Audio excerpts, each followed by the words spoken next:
No, it's disrespectful. Am I making sense? When someone is talking to you, you show that you are paying attention by maintaining eye contact. Women, if we just you pretend you're not hearing, but once he says something that you don't like, so you were listening in the first instance. Hear this. Many people are in trouble in their marriages because they don't know how to handle this. KJV says, look out for the interest of others. That word look out from the Greek is from the Greek word skopos. Skopos. From where you get telescope, microscope. What does it mean? Pay attention. Focus. That's what it means. Focus on the interest and the feelings of other people. Focus. That's what it means. Focus. That's what it means. If you respect someone, you focus on what the person is saying. If you care about me, you focus on my feelings. You don't say ejiru, achiru. No. If you care. And many men make this mistake. You come in and you see your wife carrying face. You say, what's the problem? He said, nothing. And you assume there's nothing. You just assume there's nothing.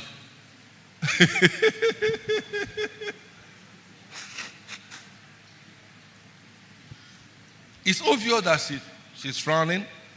It's obvious that she's quiet and cold. It's obvious that something. He said, sweetheart, what's the problem? He said, nothing. He said, okay. Husband goes, Chelsea's playing today. Let me go and watch Chelsea. Some women, it is by the time you ask the fourth time. By the time you ask, what's the problem in different ways? Guys, so in Igbo, it's so in English, it's so in a pidgin. Before they open up to tell you anything. If you're not patient, you will not get anything from your woman. They will not tell you anything.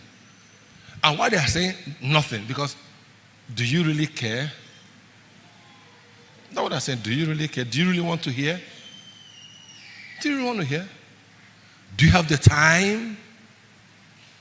Until you begin to prove that you are interested in hearing, they will never tell you. So don't say, I ask you now, what's the problem? You say, there's nothing. There's nothing. Are you not a child? You should know how to communicate your challenges. But people are formed differently. Is he okay? Is he okay?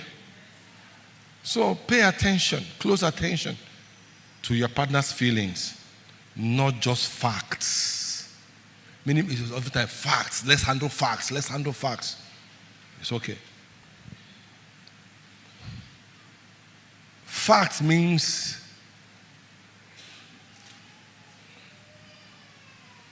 that you have relegated the person's emotions to the background. You just want hardcore facts.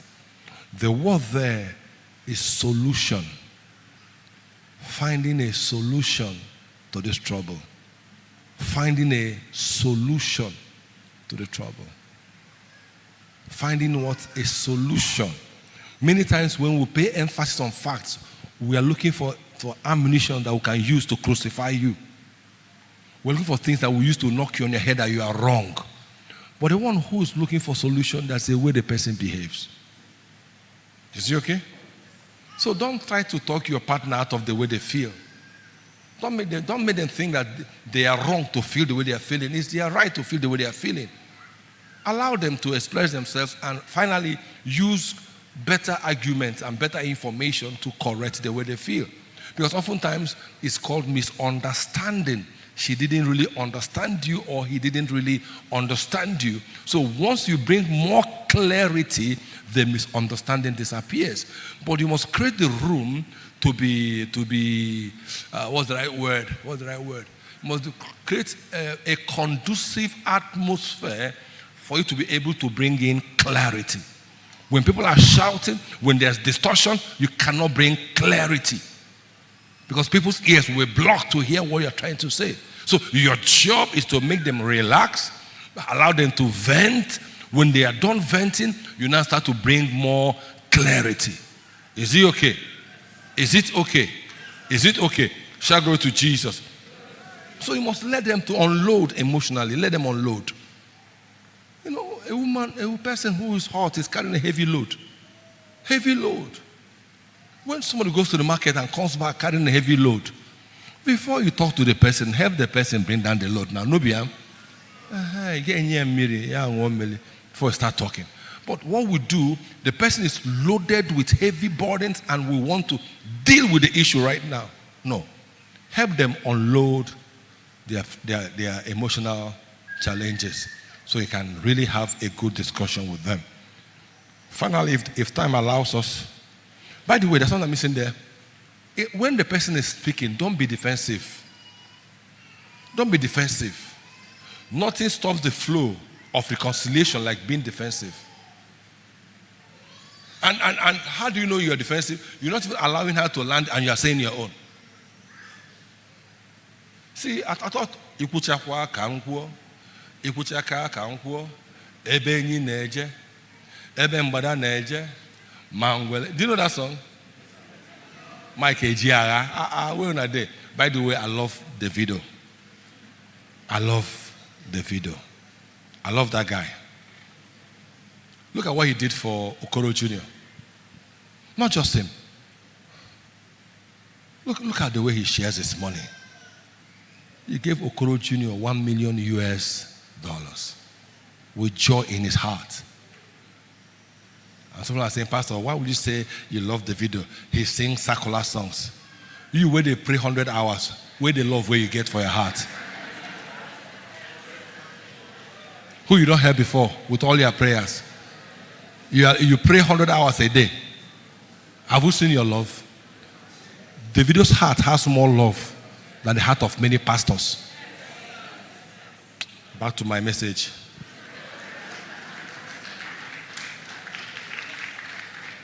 And Kumana Chief Priest, thank you for connecting Davido to people he can help. You know, see me, I know the religious. So. And I know the religious. So. I know the religious. Religion kills. Religion kills. We are spiritual. And the number one indication and proof that you're spiritual is you have love. Finally, because of time, how can you give me 35 minutes to talk about marriage?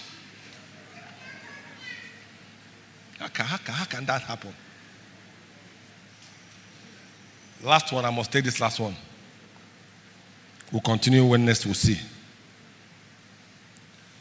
Confess your part in the conflict.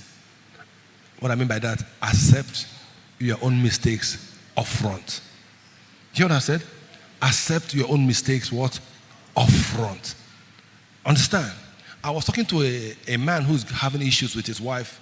He's in Enugu, and he's a man of God. And he told me all kind of stories, and he said, I have not done anything to this woman. So I said, that tells me that you're immature, or that you're so full of yourself.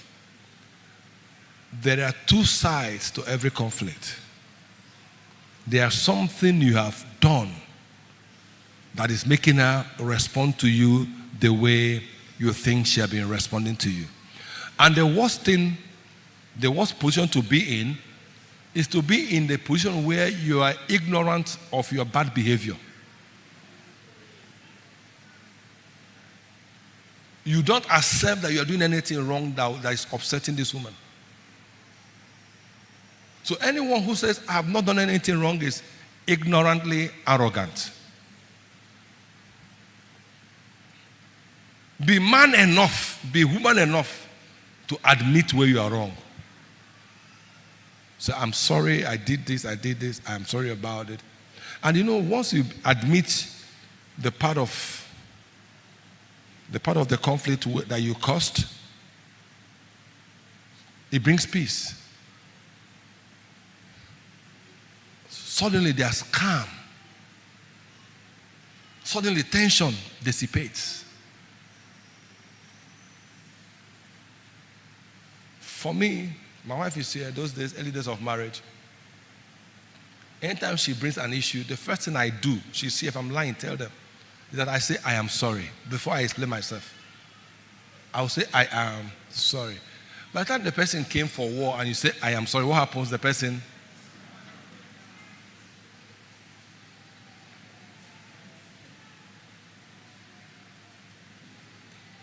Let's read Matthew chapter 7, verse 3 to 5, Passion Translation. I am sorry. I was wrong.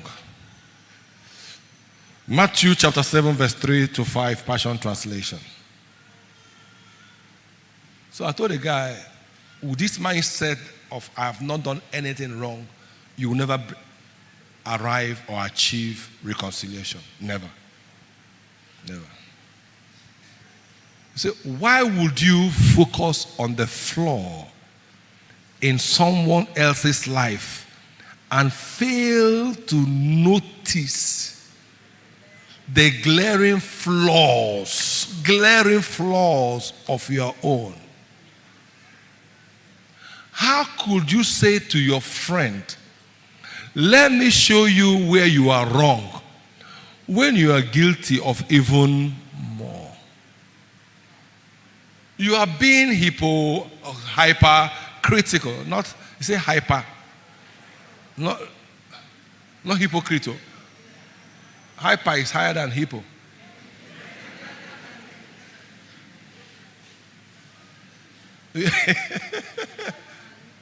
That's hyper, that's hypo. Hyper is more intense than hypo. You are being hyper critical and a hypocrite. First, acknowledge and deal with your own blind spots, and then you'll be capable of dealing with the blind spot of your friend.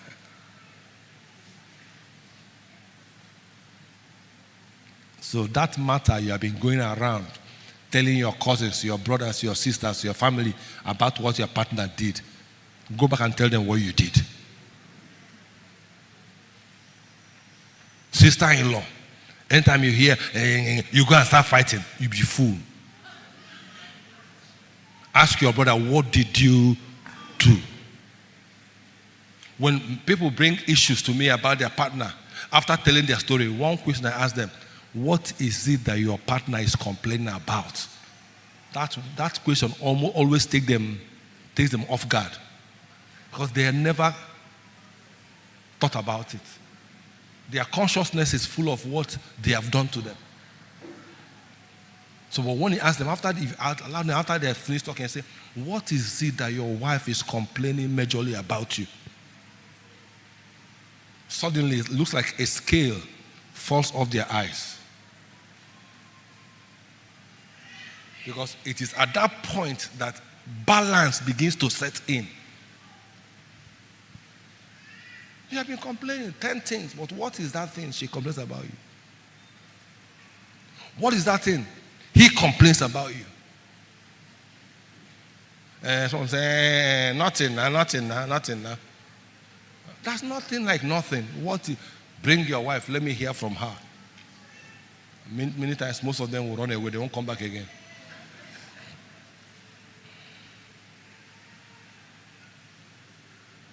Admitting your mistake is a powerful tool in reconciliation.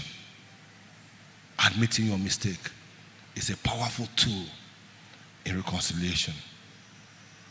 I don't have time anymore.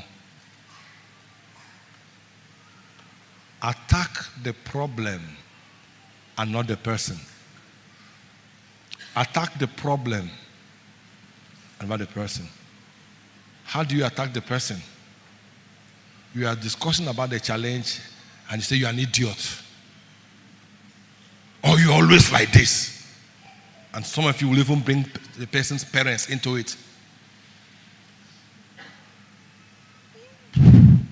What has that got to do with what we're talking about?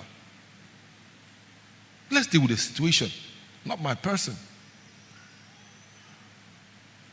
And no matter how heated the argument is, never call your partner names.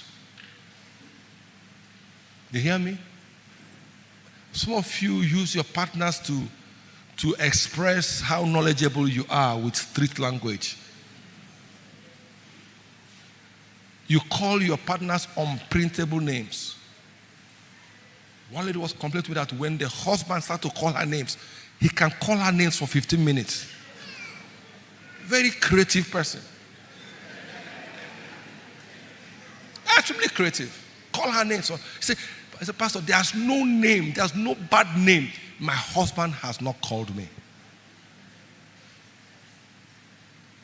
Did you know that after the Second World War, after the Second World War, during the Cold War era, do you know that the warring parties, they came for a meeting? We are not settled our problems, so we are still fighting. No? We have not resolved our differences, we are still fighting. But let us agree on what to use and what not to use. Yes, that will happen. The SALT Treaty. They said, let us agree on what to use.